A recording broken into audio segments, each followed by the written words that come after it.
Hi, everyone. I'm going to go ahead and get started today with our webinar. So those of you that are here, the name of the webinar today is Succession Planning in the Exponential Age.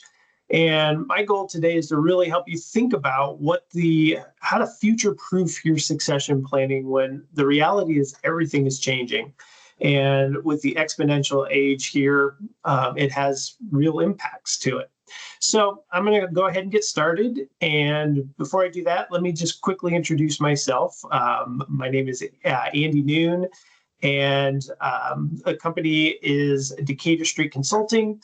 Decatur Street Consulting is really focused on how do you help your organization with your leadership. So it's a leadership development company that focuses on selection of leaders, identifying leaders, developing them through executive coaching and leadership development, as well as what we're focused on today around succession planning. And finally, we focus on leadership team development. So really focused on leadership teams and how to make them more aligned and trust each other and build that capability as a team. I'm going to focus just real quick a little bit about me, just so you know who I am. My name is Andy Noon. I'm the founder and principal consultant of Decatur Street Consulting. My background is I have a PhD in industrial psychology. I'm a certified executive coach and an adjunct professor of management and leadership at a number of universities in the Omaha area, as well as I've been a 25-year executive in talent management in a number of organizations focused on either healthcare, insurance, financial services, manufacturing, as well as energy. And so I've really seen leadership in so many different components from very white collar to very blue collar. And so my focus really has been on how do you make sure that organizations are successful with their leadership. And you just see it similarly in just lots of different types of organizations. My career's really almost exclusively been on leadership talent programs. So everything from how do you select leaders to how do you develop them. And ultimately, what I'm just passionate about is succession planning and how do you think through and consider what are the needs of the organization, what are the needs of the future, and which has really gotten me to thinking a lot about this idea of exponentiality and how is succession planning going to need to change over time. So that's a little bit about me and a little bit about Decatur Street Consulting. What I'd like to talk about just in terms of walking through the agenda. And the agenda is focused on, one, understanding a little bit more about succession planning, but also what is exponential age and how do you think about that? And what does that really mean for organizations? I'm definitely not going to go deep into business strategy and what does that mean for every organization, but I am going to at least acknowledge that some individuals may not exactly know what I'm talking about. So I'll spend a little bit of time on that. And we'll talk a little bit about what is the traditional succession planning process and what's broken about it as we think about what the future changes in organizations look like. And then just I'll bring it back around in terms of, okay, yeah, we have the traditional succession planning approaches, but the reality is that we're going to need to think differently. And so how do you think about it from the standpoint of how to adapt to the complexity that's really happening? Before I move on, there's a Q&A section of this webinar. I'd love to just, in the chat or the Q&A, maybe we could do it in the chat, is just to say, are you currently doing succession planning in your organization? I'd be interested if you have a quick second or a thumbs up or thumbs down. anything that can give me just a sense of where you are, because I may be able to move quickly through some of this. And if people are already doing it. So I'd love to kind of see your thoughts in terms of, are you currently doing succession planning? So got a yes-ish. It's good. Thanks, Todd.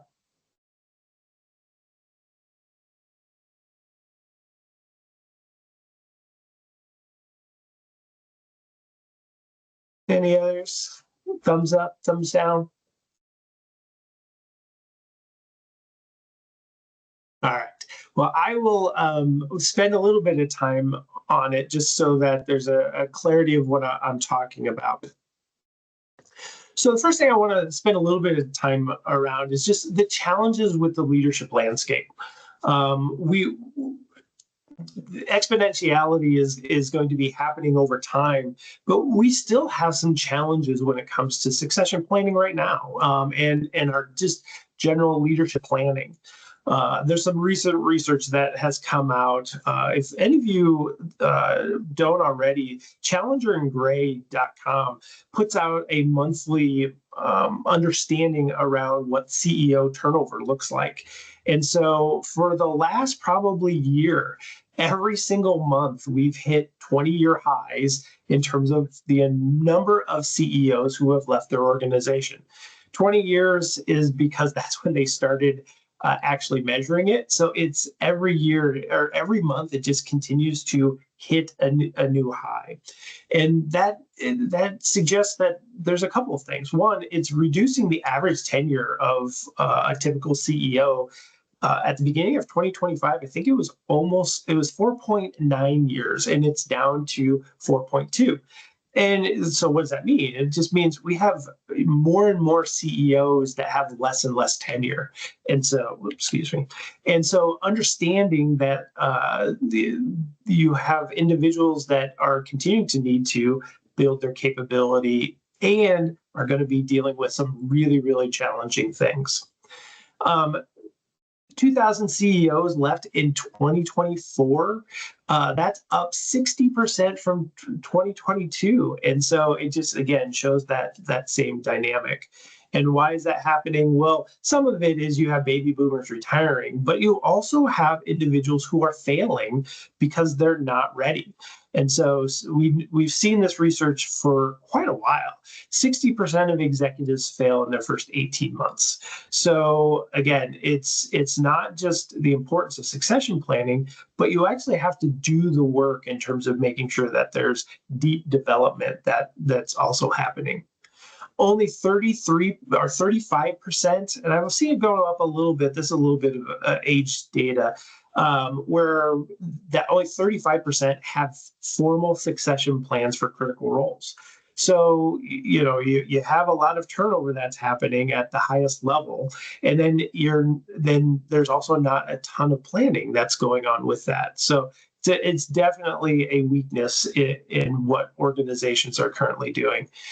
And the last point there is that 74% of leaders report that they are unprepared and lack the training for the challenges that they're going to face. So the imperative around development just continues to be an important part of succession, but also just the importance of having leaders who have the capabilities to be very successful in their role. And so you look at that and you just say, okay, well, the pace of change is just exploding, and it exposes the deep weaknesses in our leadership planning processes.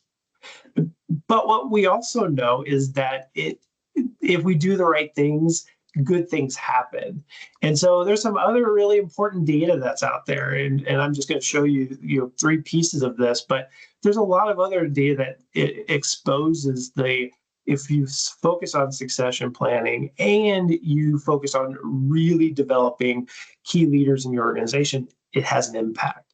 So we know that organizations that focus on strategic planning and specifically leadership succession, which is an aspect of workforce planning, have higher revenue per employee than median level firms. So focusing on that is incredibly important.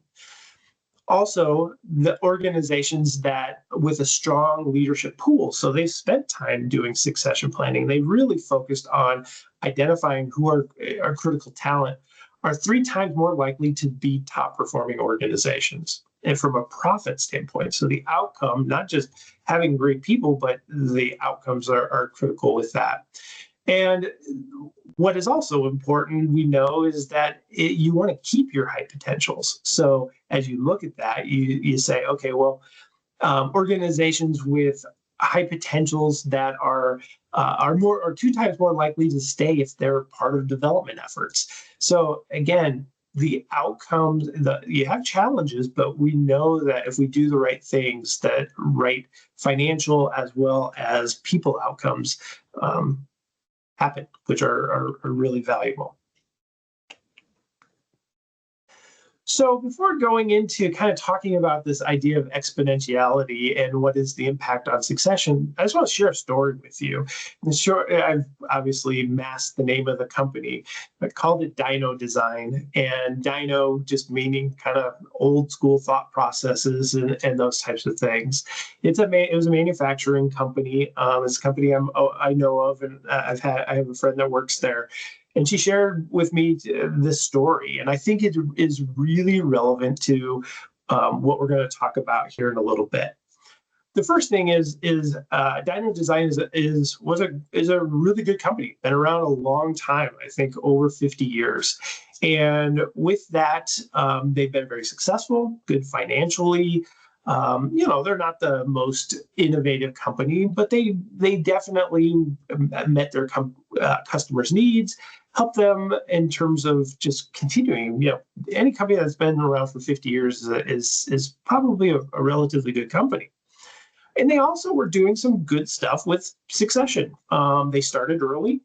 They were doing their HR department got them going in probably 2019. So you're really talking about 5-6 years. Then you're talking about, well, they did the effort, right? They did their 9-box chart. They had their talent review meetings. They really had a good conversations about who were some of our key talent. And they did some good development. They sent their high potentials, or they did some development. They sent their high potentials to Ivy League acceleration programs. So they made some thoughtful investments. And as part of that, they knew their CEO was going to be leaving in that 5-year period of time. And so the board was active and was engaged with that.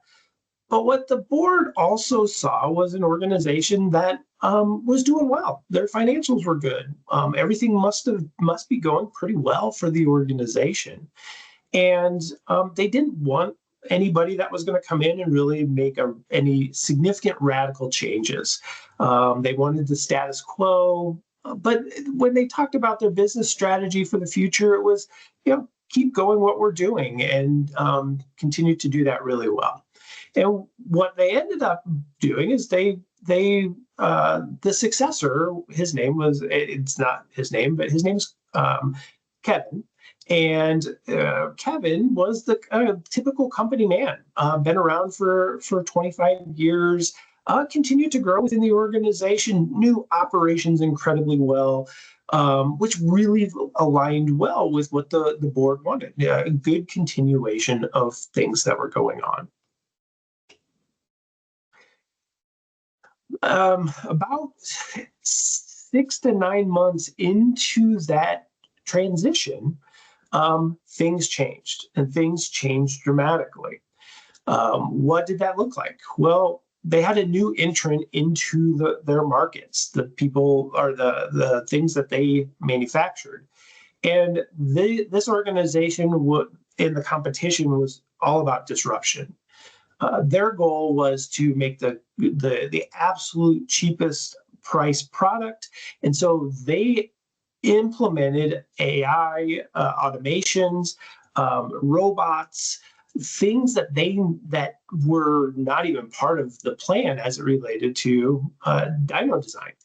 And the market shift dramatically. And this organization was able to make things with the same quality at about half the price of what Dyno Design did.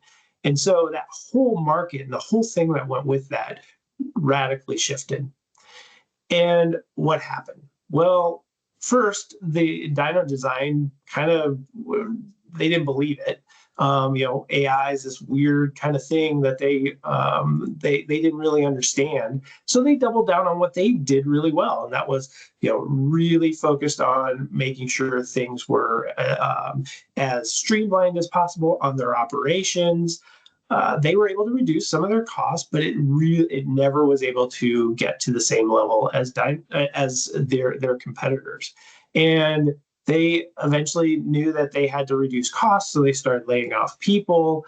They lost critical talent, people that were actually maybe thinking a little bit outside the box.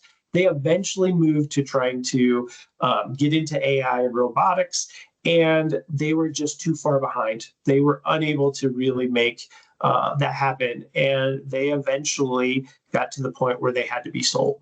And so it's a great story, and it was a great example when I heard it that just explained this idea of, yeah, you might be thinking this is about business strategy, but it's really, when you take it back, it's really about talent strategy and what you need to be thinking about as it relates to who the critical people are to have the capability to think through the business strategy.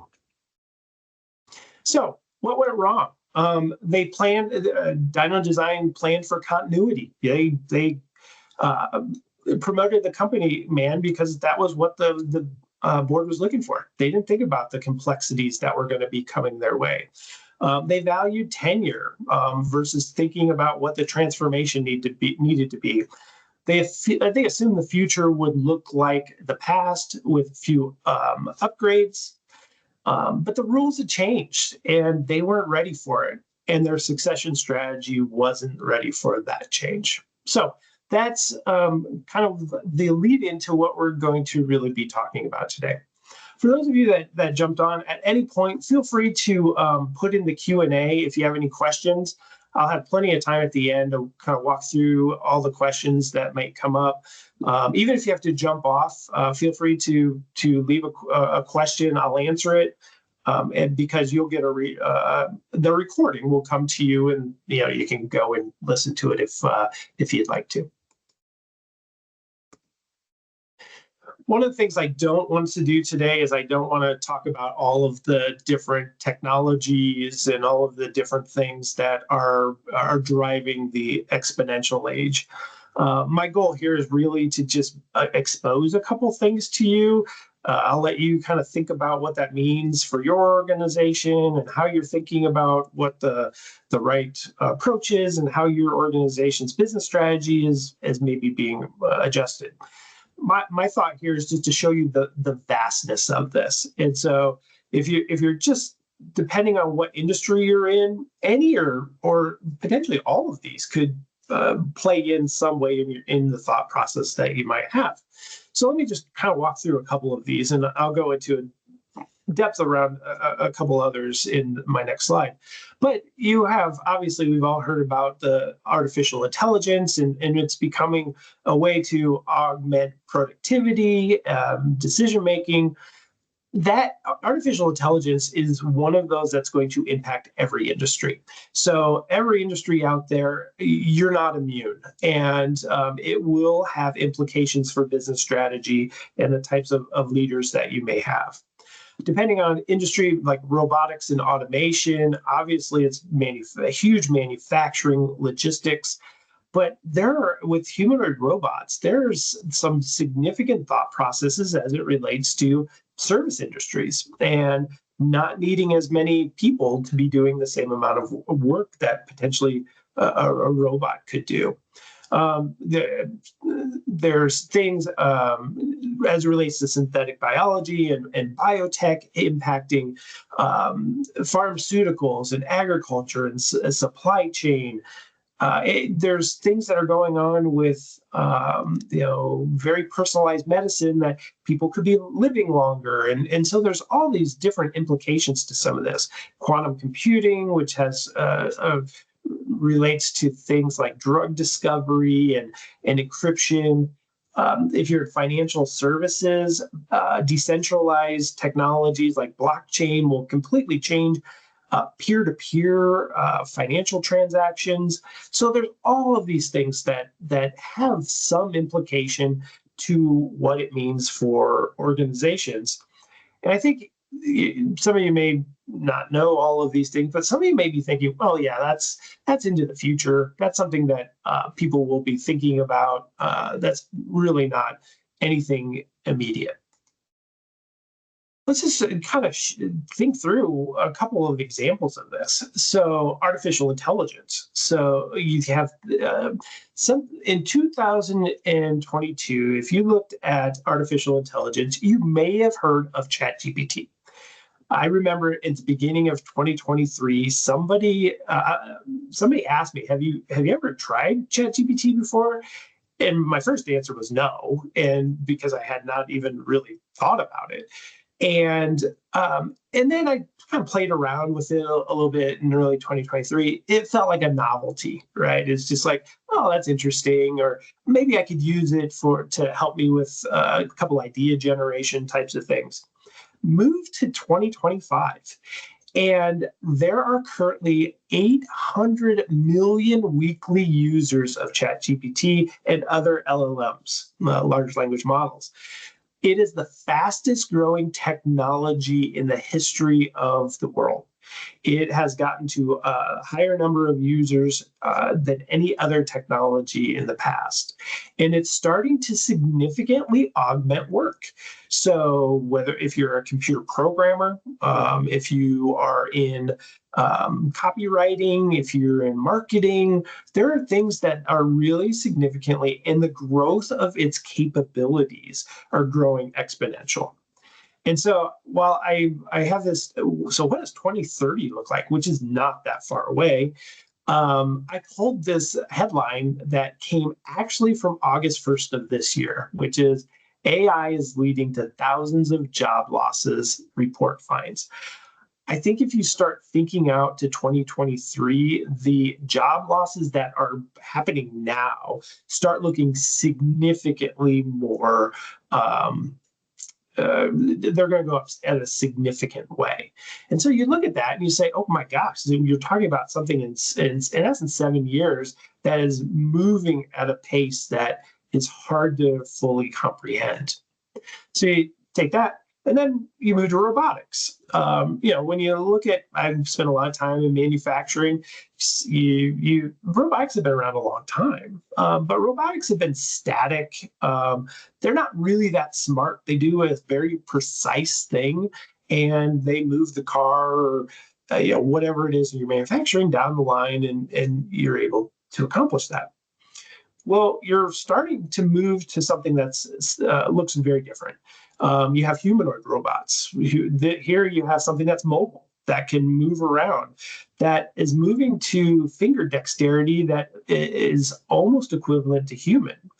And you are with AI, you're starting to put a brain in these things so they can actually think and do. And we're at the very infancy of this. Sorry for the picture I have on 2030. It looks a little bit more menacing, but the belief is that there's going to be hundreds of millions of humanoid robots in all aspects of manufacturing. There may be in food service, as I said. So you have these things that are really transforming and moving very, very quickly. And so we're not dealing with just, what I'd call evolution. You're really dealing with, these aren't 5% shifts. These are really industry reinventions. And what does that mean for us as HR and leaders to think about succession planning? So that's all I'm going to talk about as it relates to exponential, directions and models. Let me now start talking about what it means from a succession planning standpoint. If you think about succession planning, I'm going to talk just 2 slides about good best practices, about things that we still need to be thoughtful about and what that ultimately means. You know, here the formula I always use when it relates to kind of thinking about succession is talent plus a person's talent plus their growth plus time really is what drives our ready now successors. So, do they have the talent needed to be effective at the next level role? Are you giving them opportunities to grow in a way that they're able to express that talent?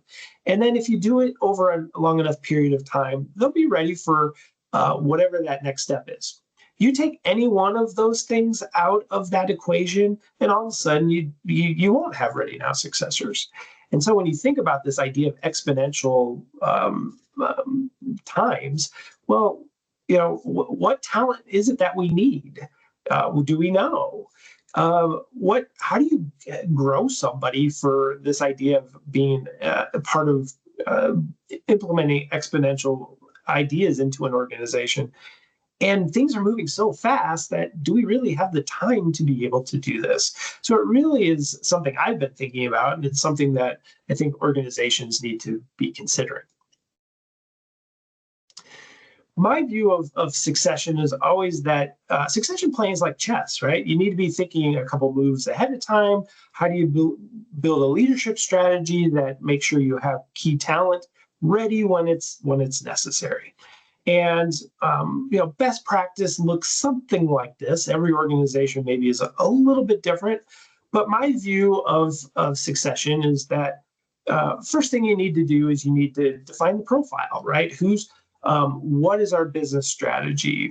What is it that we are really looking for in key jobs? So that means we have to define the knowledge, skills, competencies, experiences that an individual will need to have in order to be successful and as they progress.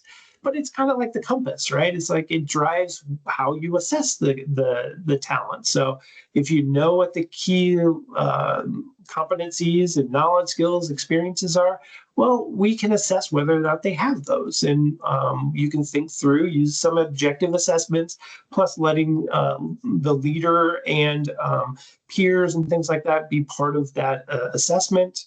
And it helps you to identify, what are these individuals' gaps, but also from an organizational standpoint, do we have parts of our key talent that maybe don't have the right skill sets that we need? And we can focus on how do we build those and what are the new capabilities that might go with that.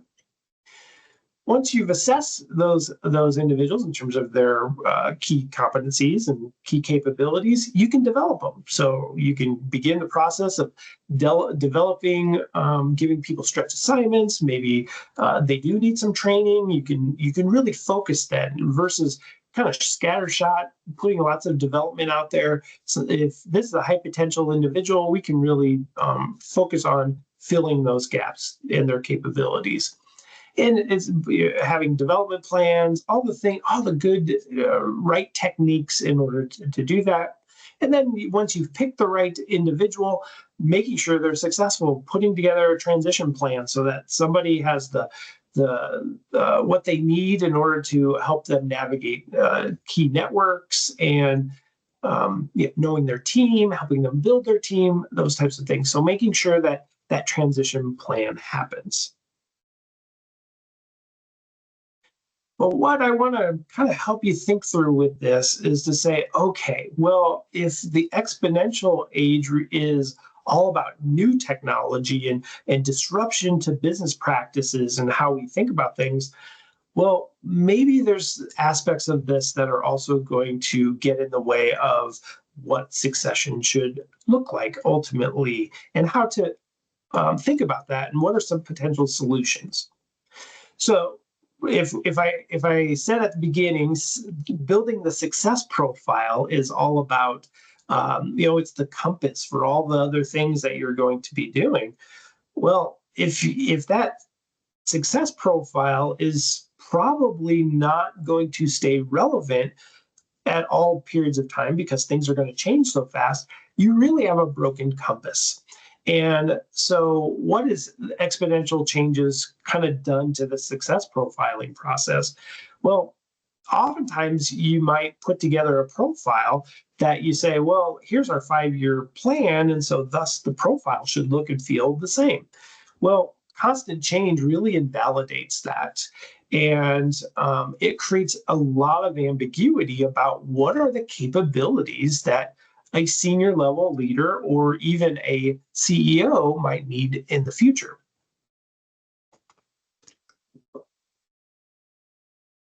And you may be thinking to yourself, well, geez, if that's the case, how are we ever going to think about succession? Well, I still think that there's good, if you do good best practices, you're still 50 to 75% of the way there. But there are a couple things that I think we can start doing to make this profiling process a little bit better. The first one is to, and this is not in any profile I've seen in any company I've worked with or anything like that, is to include a technology section in the profile. And what that really says is it should hopefully be aligned to the business strategy.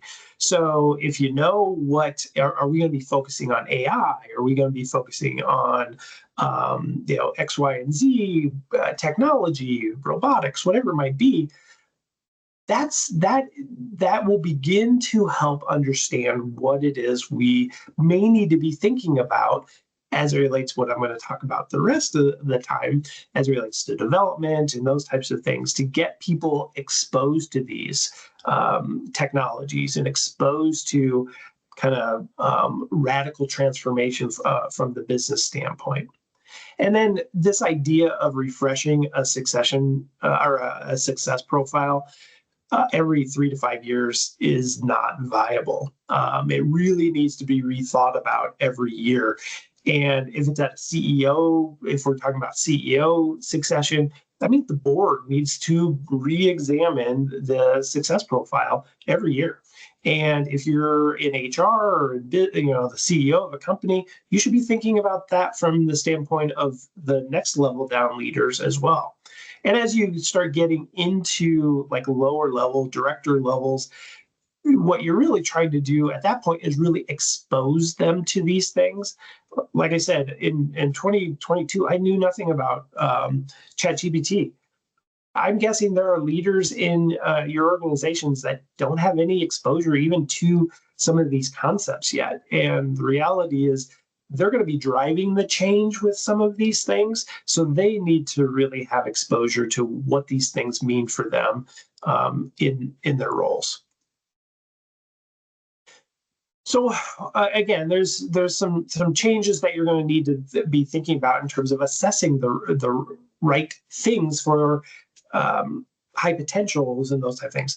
Hopefully, you're using some type of assessments. I'm a big fan of using the Hogan 360s, just giving you more insights, objective insights about key characteristics and capabilities of individuals.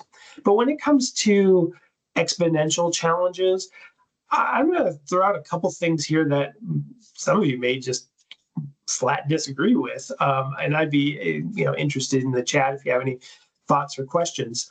But the first thing is that if the profile is changing on a regular basis, are you assessing the right things in terms of what makes an effective leader in disruption versus just things that we know about good leadership? Those are still valuable. Those are still important. But how are you bringing this idea of the ability to think outside the box and think exponentially is something that needs to somehow be integrated when thinking about this.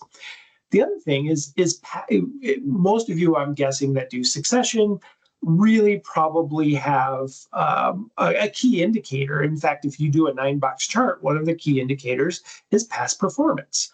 And that's it says something. I won't go into depth around, kind of a deeper thought process around that.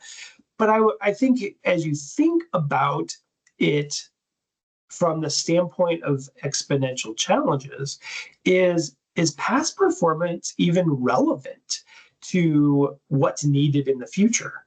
Because in reality, if you're basing that on past performance, it may be based on skill sets that are no longer even going to be relevant to being able to think about what the future of the business should look like. So I'll throw it out there. You can kind of take it or leave it. It certainly, somebody who's not performing won't be a high potential, so that's not an issue. The question is, how much do you put into past performance as you think about the future of key successors? And the last one, one of the things that we know from the research is that cognitive ability matters when it comes to leadership. There's just a lot of research out there. But we've kind of moved that mindset more recently to think more about emotional intelligence. And that's really important as well. But I from in a question standpoint does cognitive ability start to matter a lot more as it relates to the reality of the complexity of what's going to be happening in the future? Means that you're going to need really important and really intelligent, really thoughtful, critical thinkers about and broad level thinkers as you think about who's going to be running organizations. So what does that mean? Like, what are some solutions to this? And I don't have all the answers on every solution. But what I do think is important as you start putting together your success profiles is you start leveraging this idea of incorporating complexity skills. So the ability to think about complexity. So, individuals who are able to adjust to ambiguity are they open to change? They don't just aren't open to change, but are they catalysts for change? Are they the ones driving it? Are they the ones thinking about what the future of your organization needs to look like? It hopefully isn't just based on just the CEO, but who are the people lower in your organization that are able to do that? Broad level critical thinking and learning agility. So yes, there are still going to be important, maybe technical and other leadership skills, but maybe we're going to have to start looking and thinking more about those that are able to deal with complexity in more sophisticated ways. We're going to need to be assessing in some way technical awareness, like who are those that like this stuff, that are able to see how the business could transform, and those that are really more strategic mindset may be really critical.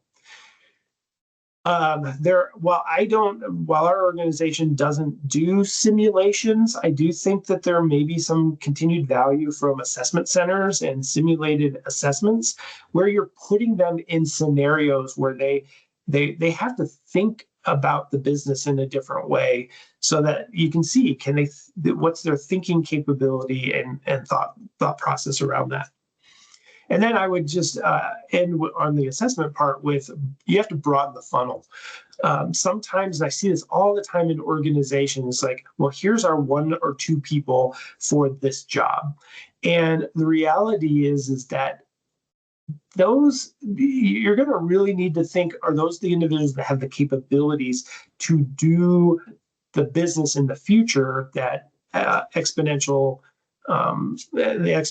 age is going to require? And broadening the funnel is always a good thing. I've always struggled with organizations that say, well, we have this one person and this is the person that it is. Things are going to change way too fast. You need to be assessing way more individuals, giving more individuals with different types of capabilities the right developmental experiences. And I think development is at kind of a crossroads. What does that mean? If the profile is changing, what exactly are we supposed to be developing?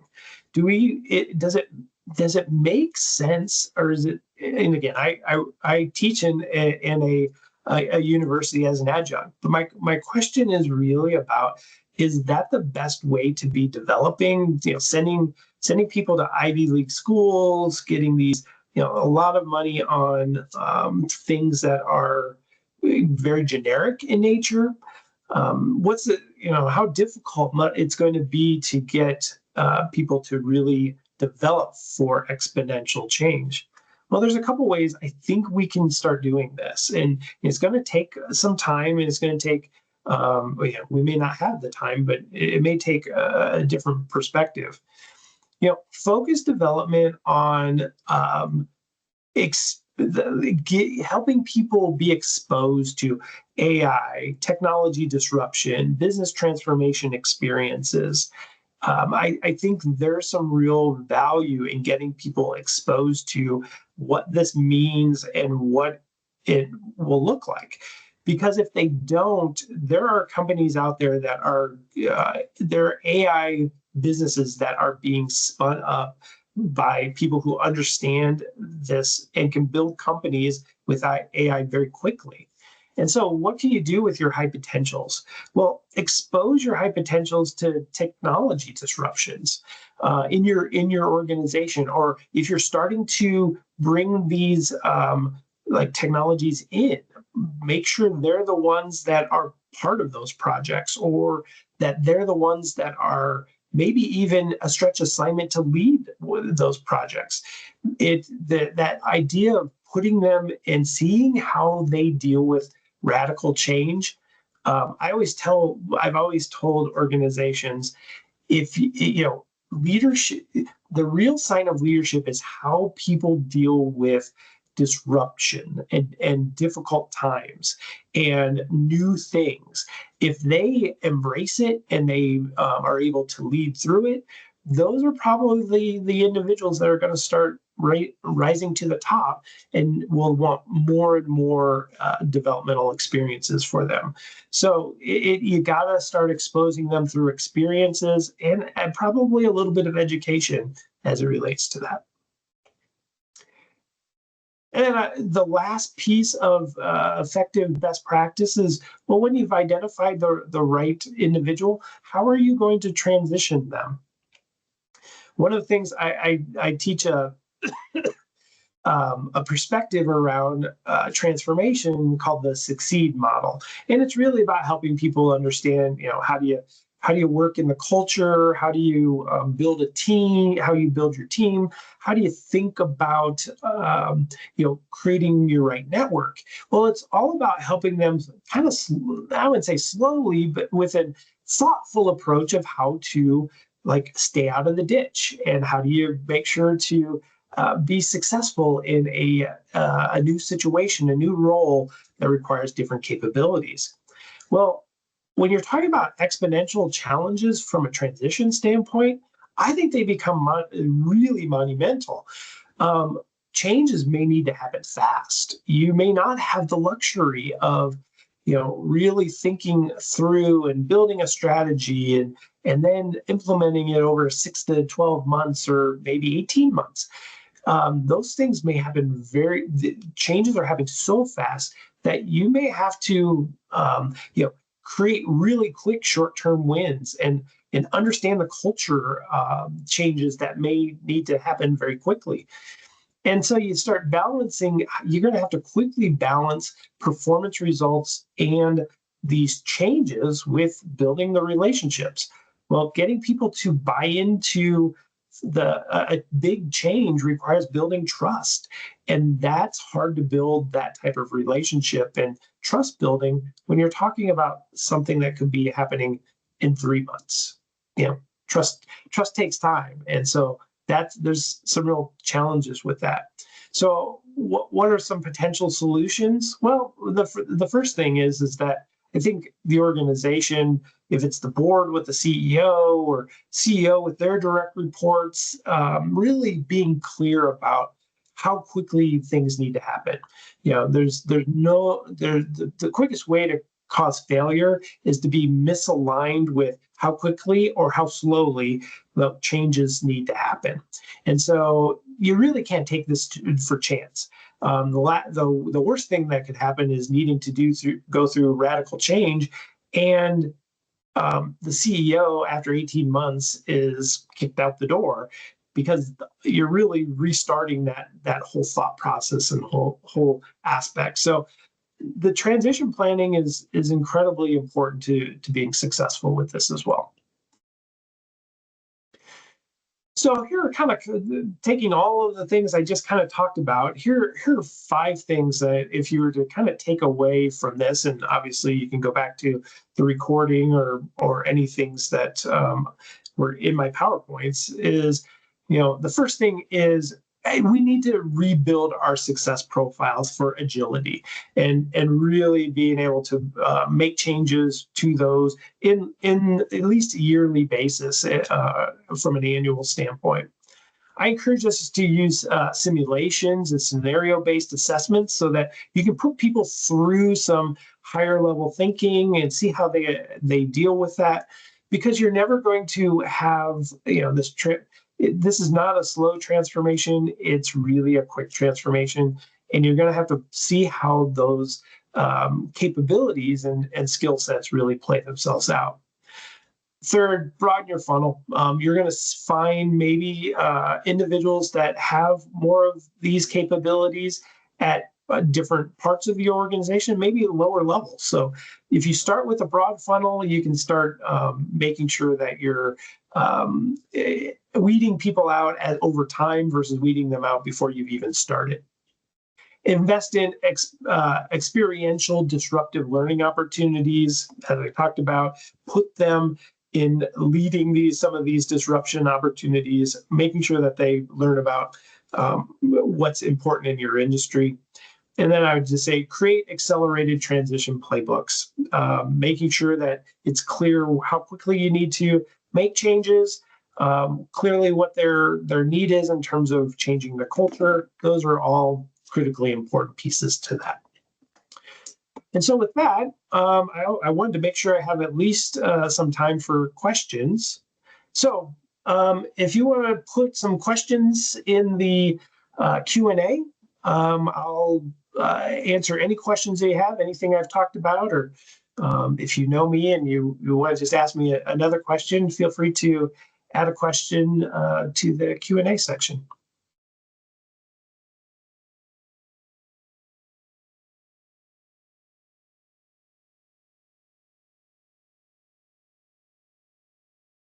Anything you'd like to know?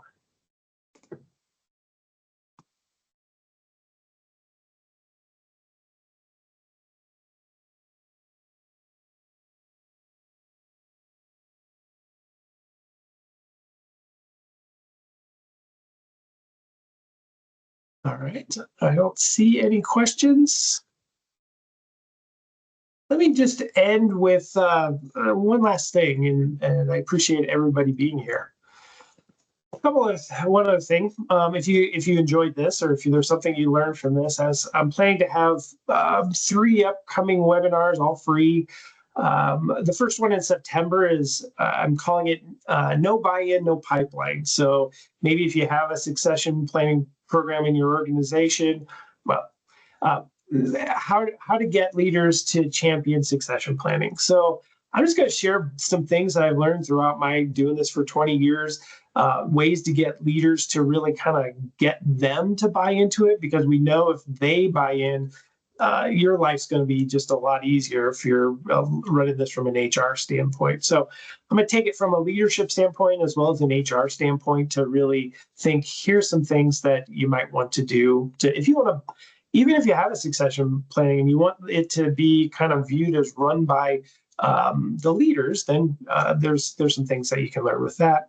In October, there's going to be a session, what's your secret weapon in succession planning, the right assessment strategy. So I'm going to talk about if you have some thoughts about, hey, I know we need to build some assessments into this.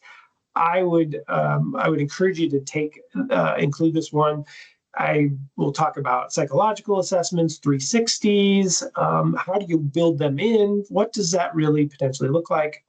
And then in November, succession planning by the numbers. So I'm going to talk as an IO psychologist, I love measuring things. So talk about how do you measure things as it relates to what the depth of your pipeline, to how do you think about maybe defining potential, what are the actual metrics that matter? So if you're wanting to learn more about succession planning, thinking about those types of things, I encourage you to take part in any of those upcoming webinars. And then lastly, here's just a little bit of my information. Obviously, if you have a deeper interest in succession, want to have a conversation about something you're doing in your organization, more than happy to engage around that.